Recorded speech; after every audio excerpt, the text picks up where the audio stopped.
ناظرین گرامی السلام علیکم ورحمۃ اللہ وبرکاتہ۔ سیدھی بات کے تازہ ترین پرائم ٹائم میں آپ لوگوں کا استقبال ہے۔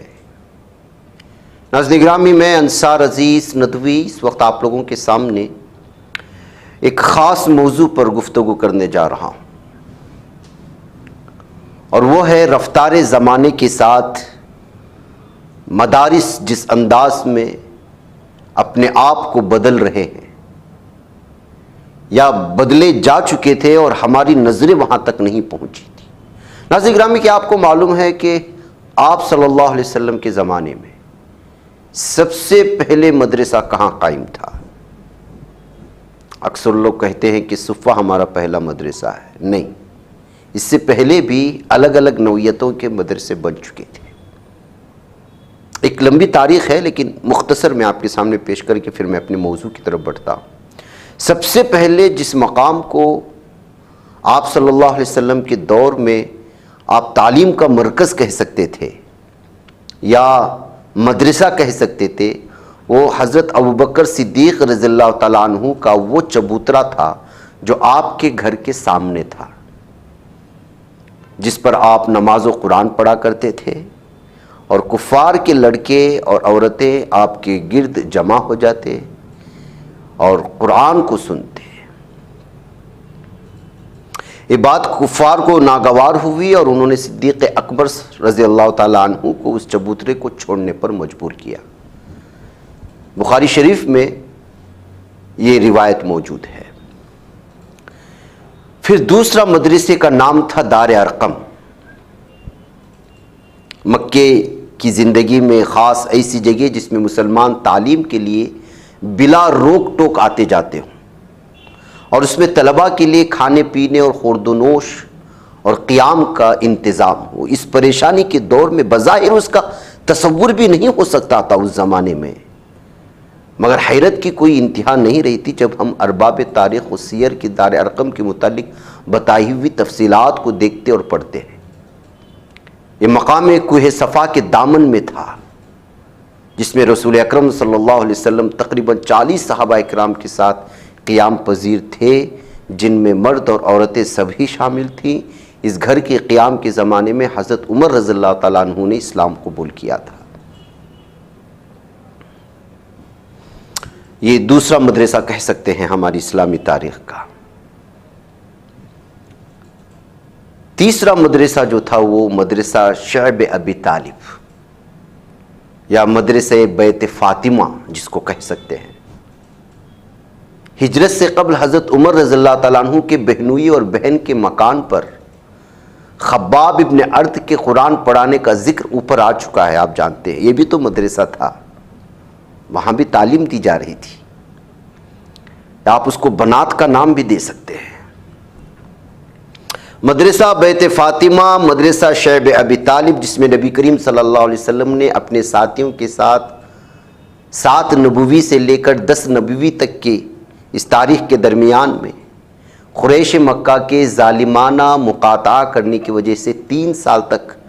زمانہ وہاں پر ساتھ میں گزارا تھا، تو اس وقت وہاں بھی تعلیم کا سلسلہ جاری تھا۔ آپ اس کو بھی مدرسہ کہہ سکتے ہیں۔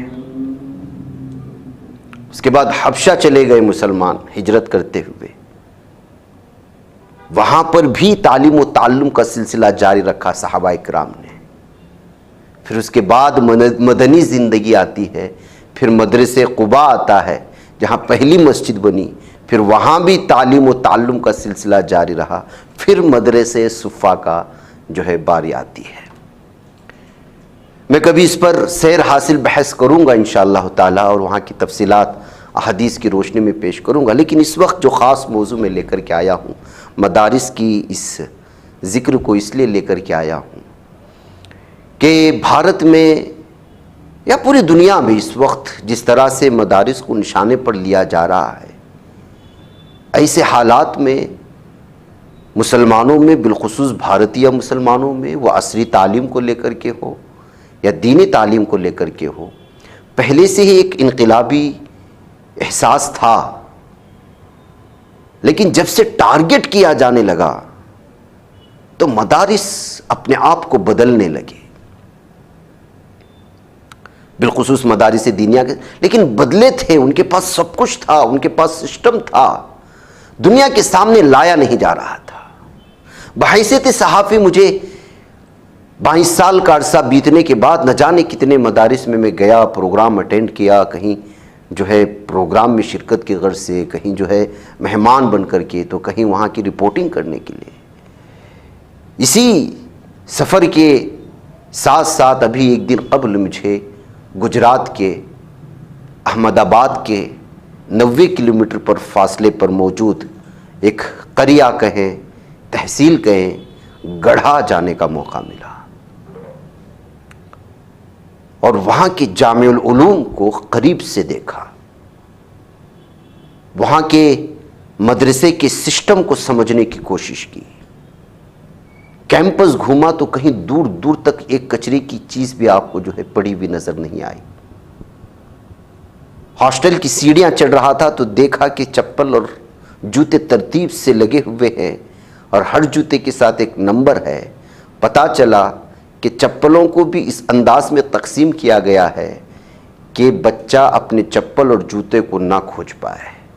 بیڈ کا نمبر دیا جاتا ہے، کمرے کا نمبر دیا جاتا ہے، کمرے کے نام کے ساتھ ایک شیلف بنا ہے، اور پھر جس کمرے میں جو بیڈ ہے اس بیڈ کے کمرے کے ساتھ وہاں پر وہ بنا ہوا ہے۔ بچہ جہاں بھی آئے گا تو لوٹ کے آئے گا تو چپل وہیں رکھے گا۔ ہاسٹل کا سسٹم اس خوبصورت انداز میں بنایا گیا ہے کہ جو ہے وہاں پر بھرا نہیں گیا ہے۔ پہلے فلور میں اگر اتنے کمرے ہیں تو اتنے کمروں کے لیے ایک میڈیکل کا الگ کمرہ بنایا گیا ہے، کوئی بچہ بیمار ہو تو اس پر خصوصی نظر رکھی جائے وارڈن کی جانب سے۔ ہر فلور میں ایک وارڈن رہے گا۔ دراصل کل عربی ڈے کے موقع پر اس پروگرام میں خصوصی طور پر مجھے حاضری کا موقع ملا۔ بچوں پر عربی میں جو عبوریت ہے وہ دیکھ کر کے عقل دنگ رہ گئی کہ عربی درجات کے طلباء نے جس انداز میں یہاں پر مکالمے، جس انداز میں اسلامی تاریخ، جس انداز میں جو ہے فلسطین کی تاریخ اور اس کے مطابق جو ہے ڈرامے پیش کیے، اور بہترین انداز میں مدرسے کے مقاصد کو بیان کرنے کے لیے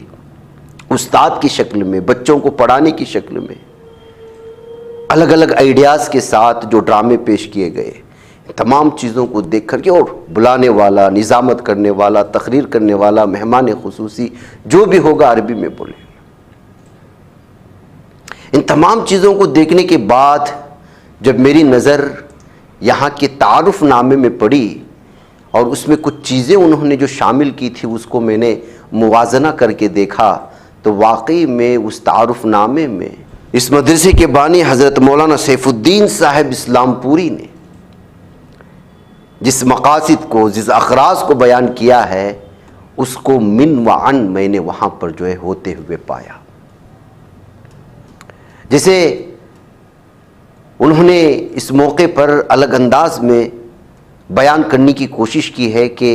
تعلیم کیسی ہو، تعلیم حسب ضرورت عربی، اردو، انگلش اور مقامی زبان گجراتی میں دی جائے۔ عربی تعلیم ابتدا ہی سے اس انداز سے شامل کی جائے کہ سال اول کا ششمائی امتحان طالب علم عربی میں دے سکے۔ یہاں سارے کے سارے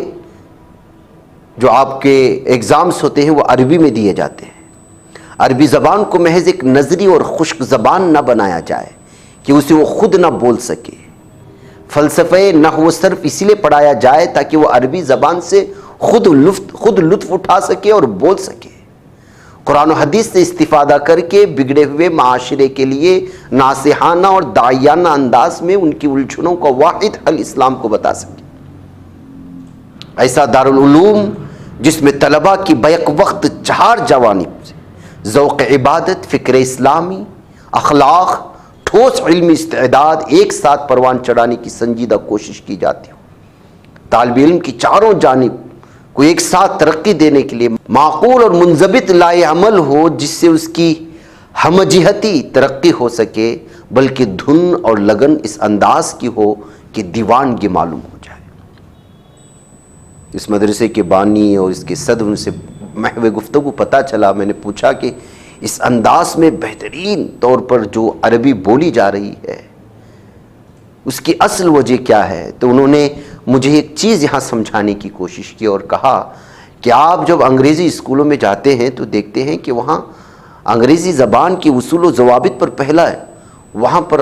جو ہے توجہ نہیں دی جاتی.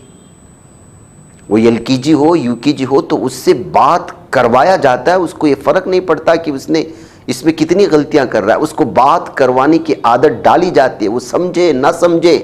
اس کو عربی میں بولنے پر انگلش میں بولنے پر مجبور کیا جاتا ہے. پھر آگے کے کلاسز میں بڑھتا ہے تو اس کو قوانین سمجھائے جاتے ہیں. اور ہمارے یہاں مدارس کا حال یہ ہے کہ بولتے تو ہیں کہ عربی تعلیم ہے، لیکن پہلے قواعد پڑھائے جاتے ہیں، اور قواعد پڑھتے پڑھتے وہ شخص جو ہے زبان کہاں سے بول پائے گا. اس لیے ہمیں بھی وہی نہج استعمال کرنی چاہیے کہ بچپن سے ہی عربی بول چال کی عادت اس انداز میں ڈالے کہ قوانین بعد میں پڑھے نہ پڑھے وہ آدمی خود ہی سمجھ جائے. اس کا نتیجہ یہ ہوا کہ یہاں پر اول عربی کا پرچہ بھی آپ کو جو ہے وہ عربی میں دینا پڑے گا. اور بھی اس کی بہت سارے سیٹ اپ ہیں، صرف مدرسہ نہیں ہے. نیچے آپ دیکھیں گے یہاں کی بلڈنگ میں مدرسے کی تعلیم چل رہی ہے، اور پھر جب وہ مدرسے کی تعلیم سے فارغ ہو جاتے ہیں تو پھر اسی بلڈنگ میں خالی کلاسز اوپر بنائے ہوئے ہیں، پورے اسکول سیٹ اپ میں بنائے ہوئے ہیں کہ اگر سرکاری جنہوں نے اسکول کی اجازت دی ہے وہ آ کر کے بھی دیکھیں گے تو پورا سیٹ اپ اسکول کا لگا ہوا ہے. نئے زمانے کی جتنے بھی نئی ٹیکنالوجیز ہو سکتے ہیں سب کا استعمال کیا جا رہا ہے، عربی پڑھانے کے لیے، سائنس پڑھانے کے لیے، انگلش پڑھانے کے لیے، فقہ پڑھانے کے لیے، اصول حدیث پڑھانے کے لیے. اساتذہ کو اس انداز میں تقسیم کیا جا چکا ہے کہ اگر آپ سال کے 12 مہینے بھی اس کیمپس میں داخل ہوتے ہیں تو آپ کو محسوس نہیں ہوگا کہ کبھی یہاں پر چھٹی ہوئی ہوگی.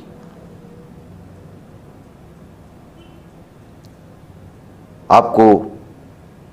تاکہ بچوں پر بار نہ ہو. ظاہر سی بات ہے کہ آپ عالم بھی بن رہے ہیں اور ساتھ میں 12ویں کی سرٹیفکیٹ بھی لے جا رہے ہیں یا 10ویں کی سرٹیفکیٹ بھی لے جا رہے ہیں، تو عصری علوم کا ایک طرف بار ہے، اور دوسری جانب جو ہے بڑے درجات کی کتابیں عربی کی ویسی بھی بڑی ہوتی ہے، بخاری شریف آپ کو الگ الگ. تو اس الجھن کو، اس کو جو ہے بچوں پہ ذہن سے اس پڑھائی کے بار کو ہلکا کرنے کے لیے پیریڈ کو اور وقت کو اس بہترین انداز میں تقسیم کیا گیا ہے کہ بچے کو کھیل کے لیے بھی وقت مل جاتا ہے، قیلولہ کے لیے بھی وقت مل جاتا ہے، کھیل کود کے لیے بھی مل جاتا ہے، مطالعے کے لیے بھی مل جاتا ہے، نماز کے لیے بھی مل جاتا ہے. قیام و طعام کے ساتھ اس کی ساری ضروریات پورا ہوتے ہوئے وہ دونوں جو ہے تعلیم بآسانی اور بغیر کسی نصاب میں سے کسی بھی سبجیکٹ کو ڈیلیٹ کیے بغیر، حذف کیے بغیر. اسی لیے میں نے بارہا کہتا ہوں کہ ہم لوگوں کو اس مدرسے کی سسٹم کو سمجھنے کے لیے یہاں جا کر ایک بار تو ضرور دیکھنا ہوگا. ظاہر سی بات ہے ناظرین گرامی کہ مدرسہ ہے، مدرسے کے بچوں میں شرارت ہوتی ہے. یہ سب سے بڑے مدرسے کے اساتذہ کے لیے، وارڈن کے لیے ایک چیلنج ہوتا ہے کہ کس طرح شرارتی بچوں پر آپ قابو پائیں بغیر کسی ضرب کے، بغیر کسی طعن و تشنیع کے، بغیر کسی زد و کوب کے. لیکن یہاں آپ جائیں گے تو آپ کو وہاں پر بھی وہ ساری چیزیں مل جائیں گی. بلکہ اس کا تذکرہ انہوں نے اپنے تعارف نامے میں اس انداز میں کہتے ہوئے ذکر کیا ہے کہ ضرب و طعن اور زد و کوب سے دارالعلوم کی فضا کو اس طرح پاک رکھا جائے کہ آج لوگوں کی موجودہ دل کی آواز کے ساتھ ہم آہنگ ہوں اور اپنے بچوں کو لوگ پورے شوق و ولولے کے ساتھ پڑھا سکیں. طلباء کی تعلیمی، تربیتی و اخلاقی بیماریوں کے ضرب و طعن کے علاوہ ایسے مفید اور عقلی اور نفسیاتی حل سوچے جائیں جو اس بیماری کے ازالے کے لیے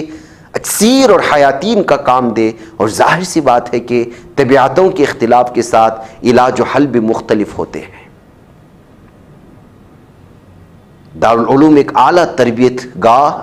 مثالی تعلیم گاہ ہو، اس کی حیثیت محکمی کی نہ ہو، جہاں جرائم کی مقررہ دفعات کی روشنی میں ہر کسی کے لیے یکساں سزا ہو، بلکہ اس کی تربیت ہو. اور اہل و خرد جانتے ہیں کہ تربیت کے لفظ کا تلفظ جتنا آسان ہے اتنا عمل میں لانا آسان نہیں ہے. دارالعلوم کے طلباء میں عبادت کا ذوق ایسا، ہر ایک شخص پر اس قدر سے جو ہے، یوں سمجھیے کہ 700-800 طلبہ پڑھ رہے ہیں تو ہر ایک طالب علم پر نظر رکھی جا رہی ہے، اس کی تقسیم آوری اسی انداز میں کی گئی ہے۔ 61 سے 62 اساتذہ کو اس انداز میں تقسیم کیا گیا ہے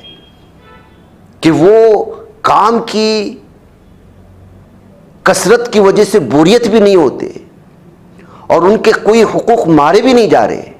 اور ایک ایک طالب علم پر پوری طرح سے نظر رکھی گئی ہے تربیت کے طور پر۔ تہجد کس طرح پڑھی جا رہی ہے، مسواک کا استعمال کیسے ہو رہا ہے، کتنے طلباء کر رہے ہیں، اس کا ایک سارا سسٹم بنا ہوا ہے، اور مہینے سے پہلے یہ رپورٹ ناظم کے دفتر کے سامنے پہنچ جاتی ہے۔ صرف تعلیم نہیں، تربیت کے لیے بھی اسی طرح کا ایک شیڈول تیار کیا گیا ہے۔ تو ناظرین گرامی، اگر اس کے بارے میں بیان کرتا ہوں، میں یہ اس لیے رکھ رہا ہوں کہ آج اس طرح کے مدارس کے مثالی طور پر لوگوں کے سامنے پیش کرنا ہمیں ضروری ہے، جو یہ کہتے ہیں کہ مدارس والے جو ہے وہ قدامت پسند ہیں، وہ صرف عربی اور قرآن کی تعلیم پر ہی اکتفا کر لیتے ہیں۔ نہیں، آج تو انقلاب پیدا ہوا ہے مدارس میں، اسکولوں میں۔ مدارس جس انداز میں جو ہے علمی، فقہی اور تفسیر کے اور حدیث کے علوم کے ساتھ ساتھ عصری علوم کو ساتھ لینے کی چلنے کی کوشش کر رہے ہیں، وہیں جو ہے اسکول مسلم مینجمنٹ والے اسکولوں میں یہ انقلاب پیدا ہوا ہے کہ وہ ان تمام عصری علوم کے ساتھ ساتھ قرآن اور حفظ قرآن اور تمام دینی اور ایمان کی باتیں ان کے سامنے، کم سے کم جو بنیادی چیزیں وہ طلبہ و طالبات کے سامنے آئیں۔ اسپورٹس کے ذوق کے لیے طالب علم کو پوری طرح سے جو ہے فٹ رکھنے کے لیے صبح کے وقت اوقات میں ان کو مختلف جسمانی ورزش کے طور پر فٹ، یہاں تک کہ اس مدرسے کا حال یہ دیکھا گیا ہے کہ جب بچہ تعلیم کے لیے درجے میں آ رہا ہوتا ہے تو اس کا فٹنس چیک کیا جاتا ہے کہ کہیں وہ نیند کی حالت میں تو نہیں ہے، اونگ تو نہیں رہا ہے، کھانا کم تو نہیں کھا رہا ہے جس کی وجہ سے وہ حشاشیت کے ساتھ کلاس میں نہ بیٹھے۔ اگر اس طرح سے ہوگا تو اس کے پیچھے جو وارڈن یا اس طرح کے اساتذہ لگائے گئے ہیں وہ اس بچے کو روکے گا، اس کے بارے میں پوچھے گا۔ اگر محسوس ہوگا کہ ایک کلاس میں بیٹھنے کی فٹ نہیں ہے اور اس کو جو ہے وہ سن نہیں پائے گا، پڑھ نہیں پائے گا، تو پھر اس کے لیے جو ہے دوسرا انتظام کیا جاتا ہے۔ ہم نے تو کسی مدرسے میں، بلکہ آنکھوں سے دیکھی ہوئی چیزیں ہیں۔ ایک ہی اسکول میں 12ویں تک کی تعلیم، نیچے اگر آپ عربی کلاسز چل رہے ہیں، مدرسے کی کلاسز، تو اسی کے اوپری حصے میں باقاعدہ پورے کے پورے درجے خالی ہیں۔ 2 بجے تک اگر تعلیم ہو رہی ہے تو پھر جو ہے دوپہر کے کھانے کے بعد ایک ایسا نظام بنایا گیا ہے کہ وہ اسکول کی تعلیم حاصل کریں گے۔ پھر جو ہے چھٹیوں کو تقسیم کیا گیا ہے، بعض بچوں کو جمعہ کے دن چھٹی جا رہا ہے تو کسی کو اتوار کے دن۔ اور اس مدرسے میں جس طرح کے یہاں کے بانی صاحب نے کہا کہ یہ مدرسے میں عربی اور اردو تعلیم، دینی تعلیم کے ساتھ ساتھ اسکولی تعلیم ان طلباء کے لیے ہیں جو والدین یہ چاہتے ہیں کہ ان کو عالم بھی بنائیں اور عصری تعلیم کے لیے یہ مدرسہ ہے۔ ہاں، بعض ہیں جو صرف اور صرف عصری تعلیم دینا چاہتے ہیں، تو ان کے لیے بھی عصری تعلیم کا نظام کیا گیا ہے، جہاں 700 طلباء پڑھ رہے ہیں دار ارقم کے نام سے۔ اور پھر اس کے بعد انہی کے ماتحت میں ایک بنات چل رہے خواتین کے لیے، اور اس خواتین کے بنات میں آپ کو عصری تعلیم بھی دی جا رہی ہے اور دینی تعلیم بھی دی جا رہی ہے۔ من جملہ طور پر یوں سمجھیے کہ ایک شخص نے ہنگامہ برپا کیا ہے، تمام تر علوم کو جو ہے اپنے دامن میں سمیٹتے ہوئے اس کا بہترین پلان اور منصوبہ بناتے ہوئے، اور اس کا نام ہے جامع العلوم گڑھا، اور بانی کا نام ہے جناب حضرت مولانا سیف الدین اسلام پوری۔ اور اس سارے سسٹم کو ان کی 2-3 اولادیں سنبھال رہی ہیں، اور 62 اساتذہ، اسکول کے اساتذہ الگ ہیں، بناس کے اساتذہ الگ ہیں، لیکن سیٹ اپ ایسا ہے کہ آپ کو نہیں ہنگامہ آرائی ہو رہی ہو، بچے یہاں بھاگ رہے ہیں جیسے اکثر دیکھا جاتا ہے اسکول میں۔ نہیں، ہر چیز اپنے سیٹ اپ کے ساتھ اپنے اعتبار سے چل رہی ہے۔ حفظ کا جو کیمپس ہے اس کو الگ ہی کر دیا گیا ہے، ان کا ہاسٹل الگ ہے، اور ان کے نماز پڑھنے کا پریئر ہال کے طور پر ان کو الگ بنایا گیا ہے۔ تاکہ کسی بھی طرح سے اختلاط کی وجہ سے ایسا محسوس ہی نہ ہو کہ کہیں کچھ جو ہے تعطیلات کے درمیان میں یا چھٹیوں کے درمیان میں یا چھٹی کے موقع پر طالب علم اپنا فارغ وقت بیکار میں جو ہے اس کو گزارا ہو، ایسا نہیں بنا۔ ہر فلور میں ایک بہترین انداز میں دارالمطالعہ بتایا گیا ہے، اور ایک ایسا صحن بنایا گیا ہے ہاسٹل میں کہ رات کے سوتے وقت اگر کسی کو زیادہ پڑھنے کی کوشش ہو تو اپنے ساتھیوں کو تکلیف نہ دے، اس وجہ سے باہر آئے اور وہاں پر اس کے لیے ایک بہترین انداز میں پڑھنے کا ایک ماحول بنا دیا گیا ہے۔ کوئی کسی کو کسی بھی انداز میں تکلیف نہ دے سکے۔ میں مشکور ہوں ہمارے مولانا حضرت سیف الدین صاحب اسلام پوری کا، اور ان کے فرزندان میں سے مولانا سمیر ندوی، مولانا مدثر ندوی اور بھی بہت سارے جو یہاں کے اساتذہ، جس انداز میں انہیں محبتوں سے نوازا اور اس ناچیز کو بھی ان لوگوں کے سامنے کچھ بولنے کا موقع دیا۔ میں اکثر جو اس طرح کے چیزیں جہاں پر خصوصی طور پر میری گفتگو ہوتی ہے، وہاں پر چونکہ میں حالت حاضرہ پر اور بالخصوص کچھ ایسے موضوعات پر بات کرتا ہوں تو وہاں کی ویڈیوز میں آواز کے ساتھ پیش نہیں کرتا۔ اکثر ایسا ہوتا ہے کہ کچھ چیزیں وہ ہوتی ہیں جو لوگوں کے سامنے نہیں لانا پاتے، تو اس وجہ سے ہم صرف اس کی کچھ چیزیں ہی آپ کے سامنے دکھا دیتے ہیں۔ بہرکیف ناظرین گرامی، جس طرح سے مدارس پر ہونے والے اٹیک کے سلسلے میں جب کبھی بھی کچھ ہوتا تھا تو اس وقت جو ہے الگ الگ انداز میں لوگ جو ہے اپنے احساسات کو، اپنے خیالات کو لوگوں کے سامنے لاتے تھے۔ کبھی کسی مضمون میں ہمیں پڑھنے کا موقع ملا تھا کہ مدارس اور مکاتب کے نظام نے یہ ہندوستان میں تعلیم و تعلم کے رواج کو عام کیا اور اتنے بڑے ملک سے جہالت کو دور کرنے کا فریضہ انجام دیا۔ اسی لیے مدارس اور مکاتب کی اہمیت سے انکار نہیں کیا جا سکتا کسی بھی دور میں۔ سچ پوچھئے تو دینی مدارس اور علماء ملک کی نظریاتی سرحدوں کے محافظ و معاون ہیں۔ دینی مدارس ہدایت کے سرچشمے، امن کے گہوارے اور اشاعت دین کا گہوارہ ہیں۔ ان مدارس اسلامیہ کا کسی بھی طرح کے تخریبی کاموں سے دور دور کا بھی واسطہ نہیں ہے۔ مغرب کے پروپیگنڈے میں پڑے ہوئے لوگ آج مدارس کو نشانے پر لیتے ہیں، لیکن ان کو اس طرح کے کیمپس میں جانا چاہیے۔ کس طرح سے انقلابی شکل و صورت میں یہ نسل بدل رہی ہے اور امن و مساوات کا درس پوری دنیا کو دے رہی ہے، اس کو سمجھانا چاہیے۔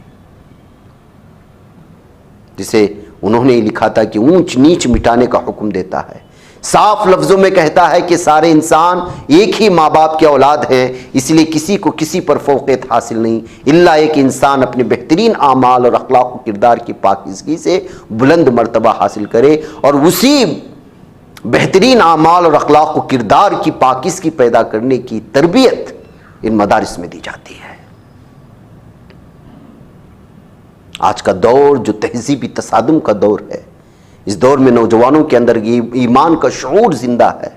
تو مدارس اور علم کی بدولت زندہ ہے۔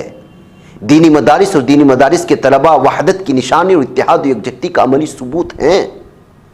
یہ مختلف قوموں، صوبوں اور علاقوں سے تعلق رکھنے کے باوجود مدرسے کی ایک ہی چھت کے نیچے ایمان و ایقان کے روشن گلشن یہاں ایک ساتھ مل کر رہتے ہیں اور پڑھتے ہیں، لکھتے ہیں، ایک دسترخوان پر کھاتے ہیں، ایک ہی صف میں کھڑے ہو کر نماز ادا کرتے ہیں، جس سے پیغام جاتا ہے کہ سارے انسان ایک جیسے ہیں اور سب برابر ہیں۔ آئیے ہمارے مدارس کو دیکھیے اور اس انقلابی رد و بدل کو ضرور محسوس کیجیے۔ والسلام علیکم ورحمۃ اللہ وبرکاتہ۔ یہ بچ پاتا ہے کوئی صحافی کی نگاہوں سے، ملاتا ہے یہ لوگوں کو محبت کی پناہوں سے، کرم اور درد مندی کا ہے ایک سنسار سیدھی بات، عزیمت جرأت و ہمت کا ہے اظہار سیدھی بات، عزیمت جرأت و ہمت کا ہے اظہار سیدھی بات۔ یہ چینل حق نگر بن کر کچل دیتا ہے فتنوں کو،